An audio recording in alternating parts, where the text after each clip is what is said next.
What's going on, YouTube?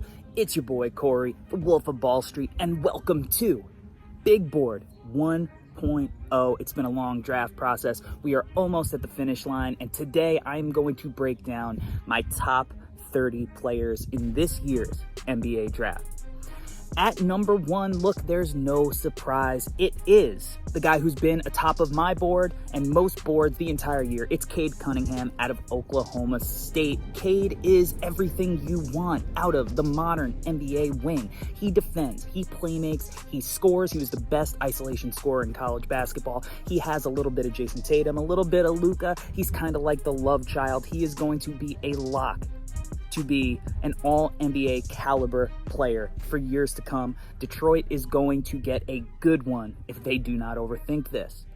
At number two, I have Jalen Green from the G League Ignite. Jalen Green really impressed me. One of the things that pops immediately with Jalen is his 1% athleticism. He is the top tier athlete in this draft. He's going to be a top tier athlete in the NBA as soon as he steps on the floor, and he is going to potentially lead the league in scoring one day. He can get buckets in a variety of ways. He can get to the rim. He can shoot it off the bounce. He's got the mid-range game. He showed some playmaking flashes, and I think that he is a better defender than he's given credit for. So Jalen Green, to me, has superstar potential. At number three, I have USC's Evan Mobley. Evan Mobley is a 7-footer. He has about a 7'5" wingspan. He can guard out on the perimeter. He is going to potentially be a defensive player of the year for years and years and years. Offensively, he is a tremendous passer. He moves like he's 6'8". He can do a little bit of everything. Quick first step, can get to the hoop. He can knock down free throws, potentially maybe space the floor one day. He is going to anchor a lot of really good teams. Evan Mobley at number three on my board. At number four, I have Jalen Suggs. Jalen Suggs led Gonzaga to a nearly perfect season this year. Absolutely balled out in the Final Four, made clutch play after clutch play. The block, the pass, the shot. I mean, the kid is a winner in every sense of the word. He has a little bit more off the bounce game than I think given credit for. He may not be your prototypical point guard. He may not be your prototypical shooting guard, but he could play either position. He's going to fit in a ton of different lineups, and he just has that Chauncey Billups type leadership quality to him that I think is going to lead to so much winning. Whoever lands Jalen Suggs has somebody who they can trust for the next 10 years to lead their franchise. At number five, this is where my board goes off the rails a little bit. I have ALPEREN SENGUN from BESIKTAS in Turkey. He looks like on the surface your old school post-up center, but when you start digging into his game a little bit more, it goes beyond the elite post play. He is just absolutely terrific in the pick and roll. He showed potential to space the floor. I buy the shot. I buy the form long term. I think that he's got quick hands on the defensive end.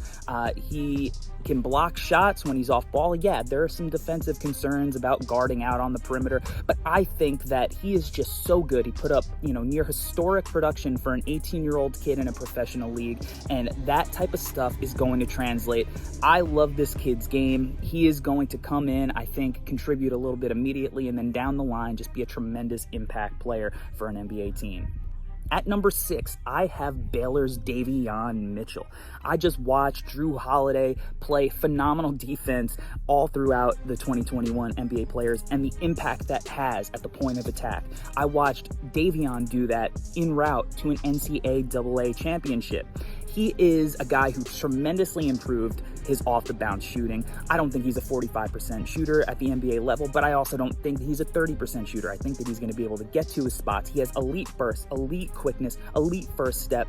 He improved as a playmaker. He's got a winning mentality. He's a dog. He is going to clamp defensively. Watch my video of him guarding CADE Cunningham to really truly see how he can impact multiple positions as a defender. Davion Mitchell is going to be a guy that you look back on in this draft and think we overthought it just because he might be a little bit older. At number seven, I have James Bouknight out of UCONN. James Bouknight is a bucket. He shares a lot of qualities of Jalen Green. Yeah, the shooting percentages didn't show this year at UCONN, but if you look at the form, you look up top, you look at the release, I understand why general managers were impressed by his combine pro day. I love his athleticism. I love his ability in the open court. I think that he could have a Jamal Murray type impact at the next level. At number 8, I have Scottie Barnes out of Florida State University. Scottie Barnes is everything you love out of a player if you're a coach. He defends all 5 positions. He basically harassed point guards up and down the floor at 6'8" with a 7'3.5" wingspan. He is a tremendous passer. I think that when you get him going downhill to his right, he's as good a passer as anybody in this entire draft. The jump shot's a little questionable right now, but I buy it. It looks pretty good. He's charismatic. Everybody loves this kid. You'll never hear a bad thing about him. His work ethic's tremendous. He's going to be able to fit into so many different kinds of lineups. He's going to be really interesting to watch his progression at the NBA level. At number 9, I have Jonathan Kuminga. The drop stops here. I love Kuminga's tools. Most people do, right? He looks like he should be able to score at all 3 levels. He looks like he should be able to defend multiple positions. And theoretically, and in flashes, he definitely showed that he could do that. Right now, the jumper, it's a little flat. His back, he's a little upright. He's got really great posture, but it's inconsistent, and he seems like he's ways away. He's got to go to a team that's going to let him develop and have some freedom, but also be able to rein him in and hone in on those weaknesses. And if that happens, we can look back and think, yeah, he actually is going to return that top 5 value that most people thought he had throughout the year. At number 10, I have Auburn's Sharife Cooper. I was so impressed by Sharif all year. Yeah, he struggled finishing at the rim, although I thought he showed nice touch with both hands. Sure, he struggled with his jumper, but you can't knock 20 points, 8 assists at the college level for a team that wasn't very good. He got to the free throw line almost 9 times a game. He's able to get into the paint, make plays. I think he's the best passer in this draft. He can make every pass in the book with his left or his right hand. I love this kid's game. If he just becomes a 35% shooter in the NBA, he is going to be a tremendous, tremendous offensive player. The defensive concerns are there, but if he can get that shooting to just an adequate level, his impact on the offensive end is going to be so big that you can live with the defense. At number 11, shocker, I have Arizona State's Josh Christopher. Look, I don't know if Josh Christopher's jumper is going to translate. I don't know if he's going to fix it, but if he does, I think he has a little bit of Donovan Mitchell to his game. He's got the same weak side shot blocking. He gets after you defensively. He's got crazy athleticism, tremendous ball handler. I get the issues with the shot selection, but I think that could hamper out. I think he was in an awful system at Arizona State with point guards who didn't really know how to get their guys the rock. I love this kid's potential. There's a reason that he was, a top 11 guy on ESPN's board coming into the year. I didn't see anything that dissuaded me from that. I think he's got sky-high potential. I think he is a borderline top 10 player in this draft. At number 12, I have LSU's Cam Thomas. For a lot of the reasons I love Josh Christopher, I love Cam Thomas. This kid is going to be able to score on day one.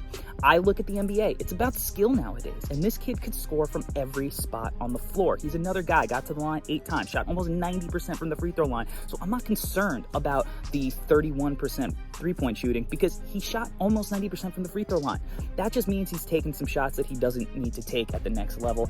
I think that, look, at worst case scenario, he's going to be a guy who's a perennial 6th man of the year candidate. So to me, that is tremendous, tremendous value from this kind of spot in the draft. I think he's a sleeper. I think he's going to be one of the premier skilled scorers in the NBA at some point.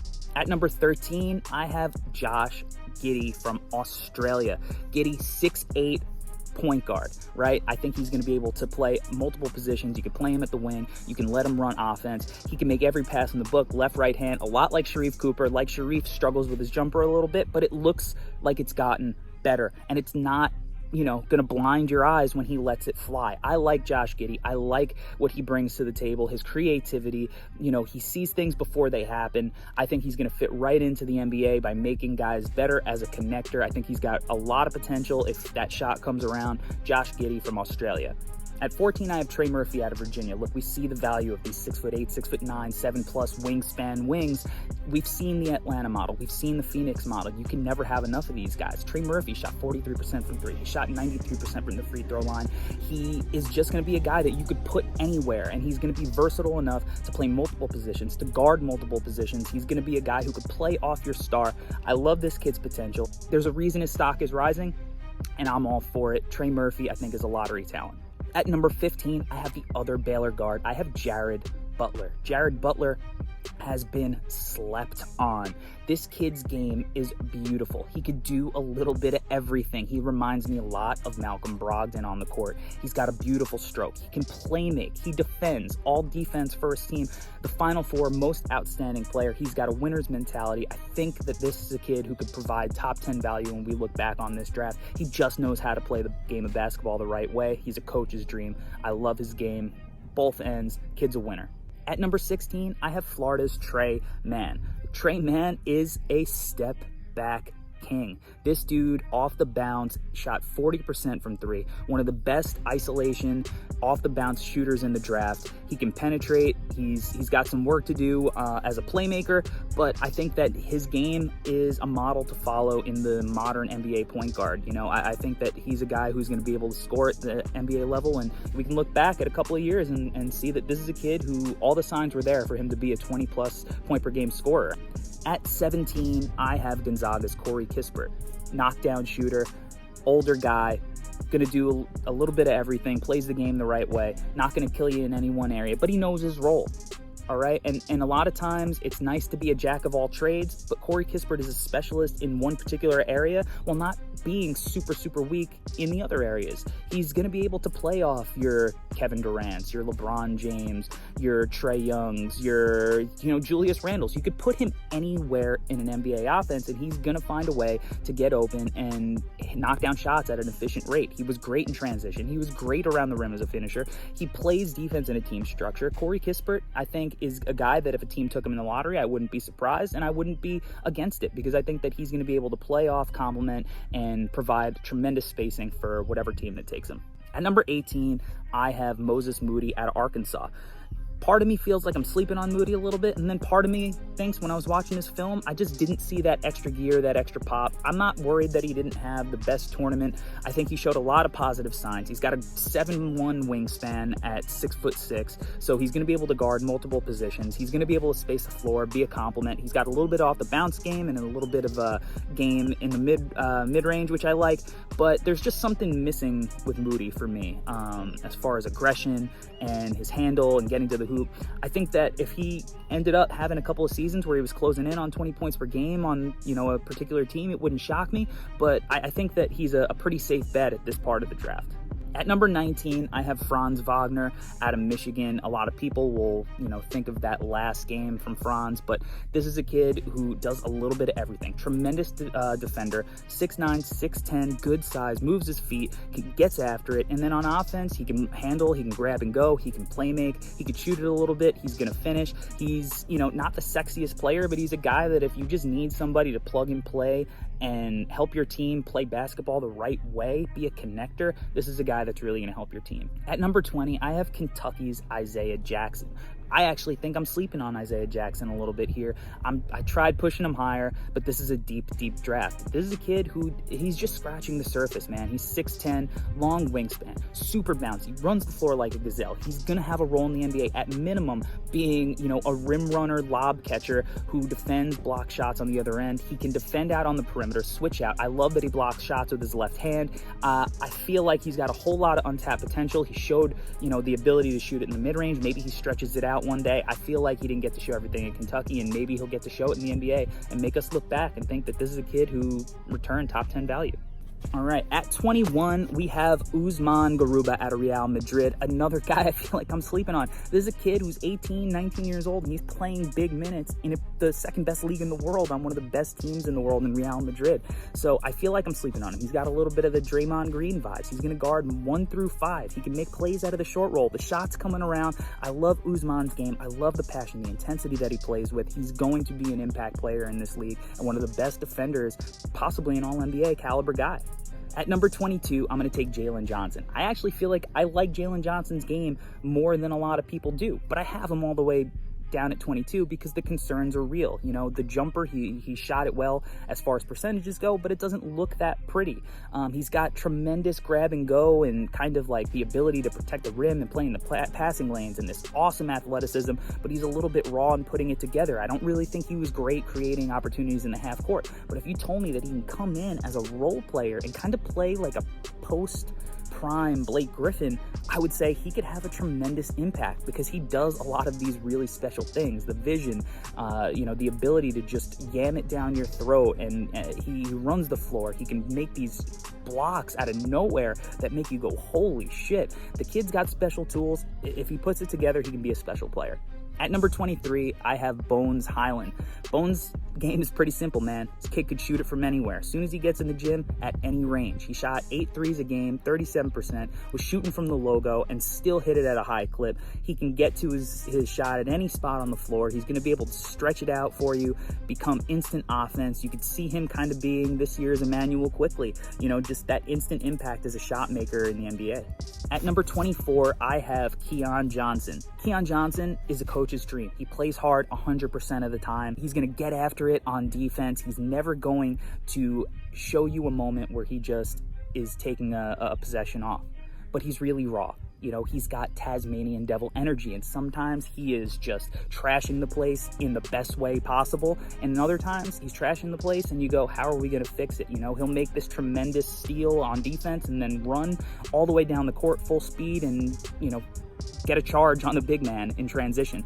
But I think as a complementary player, if the jumper comes around, he's going to have a real high upside as an elite role player. I don't think he's gonna have the ball skills to ever be a Bradley Beal kind of scorer, but I think that if he could be, you know, a 3-and-D plus guy, if he slows down a little bit, I think he's gonna be able to have a major impact on really big games. At 25, I have Quentin Grimes, a guy who I think really improved his draft stock after the combine throughout the tournament. He's a guy who shot 40% from three. He came into the college game with a lot of pedigree, you know, a lot of mocks his freshman year at Kansas had him as like a top 10 guy potentially, and he struggled, but he worked on his game, and now he's a guy that I think is going to be able to get his own shot. He's going to be able to catch and shoot, play off of others. He's going to defend. He's got a little bit of that off the bounce game. I think he really is going to come in and be able to help, you know, some teams later in the first round kind of have an instant impact potentially, and then have a same kind of impact as a guy like maybe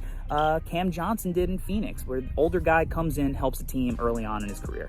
At 26, I have Tennessee's Jaden Springer. I know a lot of people love this kid on the internet.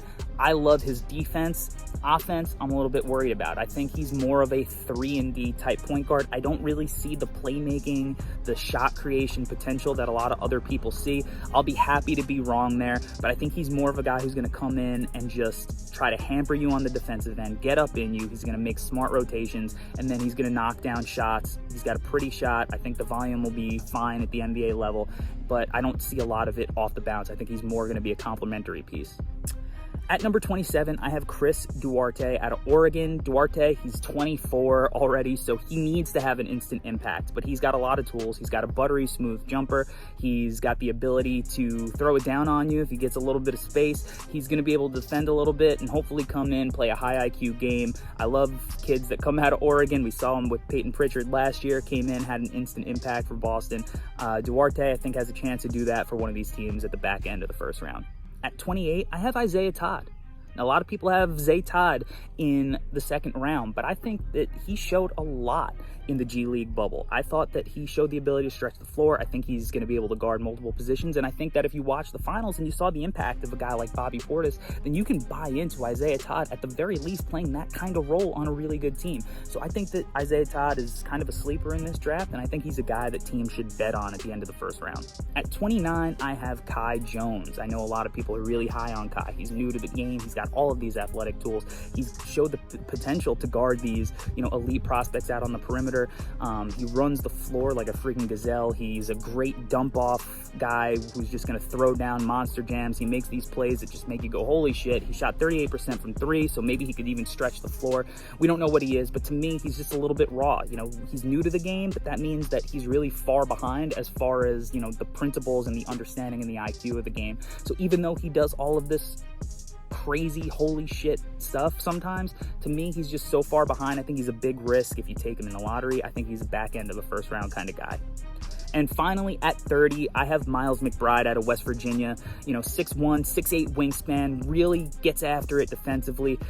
He could shoot it off the bounce. He even has a little bit of a post game for a smaller guy. He can create a little bit. And my thing with him is he doesn't have that elite you know, change of speed burst. So he's going to have trouble, I think, turning the corner on NBA defenders. But I think that if you just bring him in off the bench and you let him run that second unit and defend, I think he's going to be a really good role player. And that's going to do it for my top 30 prospects in the 2021 NBA draft. I am so excited to finally get to the draft. I can't wait to see who outpaces my projections, who I was wrong about, who I was right about, who I can learn from, and just watch all of these guys in the Summer League in the NBA. So thank you for checking it out. Make sure you like and subscribe to the channel for more NBA draft content. Listen to the Draft Act NBA Draft Podcast for long scouting reports on these guys. And thanks for watching. Peace.